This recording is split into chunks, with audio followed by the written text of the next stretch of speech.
श्री स्वामी समर्थ. तुम्हा सर्वांना तर माहितीच आहे, अधिक मास 17 मे पासून 15 जूनपर्यंत असणार आहे. तर अधिक मासात आपण आईची ओटी कशी भरायची, जावयाला काय दान द्यावं, जोडव्यात भर का करावी आणि आपण त्यावेळी कोणत्या कोणत्या चुका करू नये, ही सर्व माहिती मी तुम्हाला माझ्या लास्ट व्हिडिओमध्ये सांगितलेली आहे. तर तो व्हिडिओ तुम्ही नक्की जाऊन बघा. तुम्हाला कळेल की कुठल्या गोष्टी करायच्या आहेत, कुठल्या गोष्टी नाही करायच्या आहेत.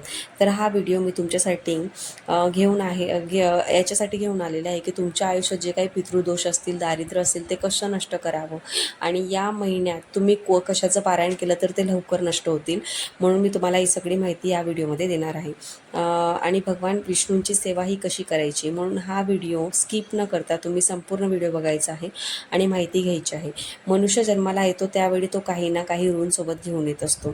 त्यापैकी मनुष्यासोबत 5 ऋण हे सदैव त्याच्यासोबत असतात. म्हणजेच एक मनुष्य ऋण असतो, दुसरा देव ऋण, तिसरा भूत ऋण आणि तिसरा पितृ ऋण आणि चौथा ऋषी ऋण.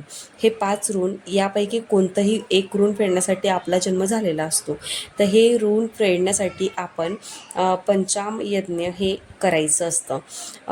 तर तुम्ही पंचाम यज्ञ केलं नसेल तर तुम्ही पितृऋण मुळे तुम्हाला तर माहिती, पितृऋण जर कधी असेल तर त्याच्यामुळे पूर्ण घराला, एकाला जरी पितृऋण असलं तरी पूर्ण कुटुंबाला त्याचा त्रास होत असतो.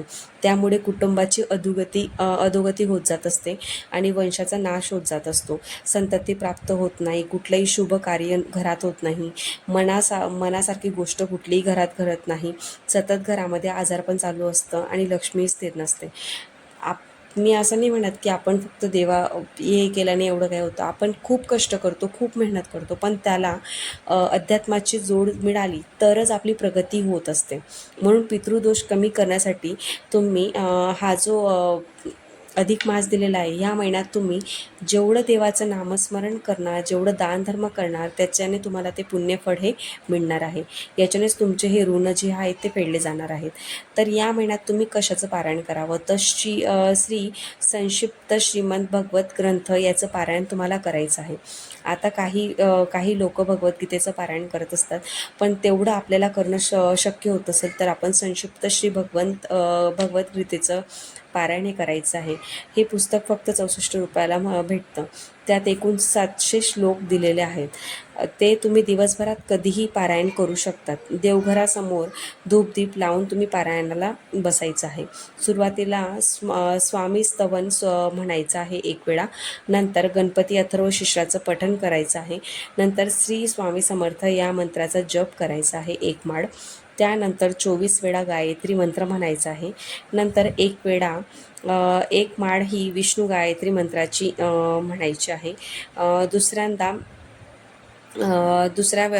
नंतर 1 माळ, नंतर 1 वेळा श्रीसूक्त म्हणायचं, 1 वेळा पुरुषसूक्त म्हणायचं आणि भगवद्गीतेच्या प्रथम अध्यायाला सुरुवात करायची आहे. त्यात एकूण 14 ग्रंथ दिलेले आहेत.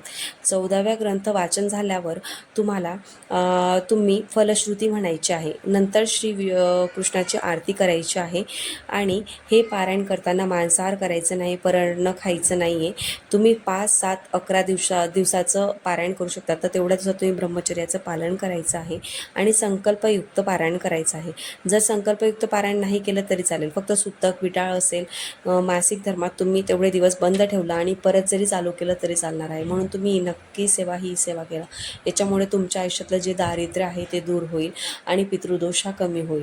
त्यामुळे तुमच्या आयुष्य संततीसाठी अडचणी असतील त्याही कमी होतील. अजून अशा माहितीसाठी व्हिडिओला लाईक करा, शेअर करा आणि चॅनलला नवीन असाल तर सबस्क्राईब नक्की करा.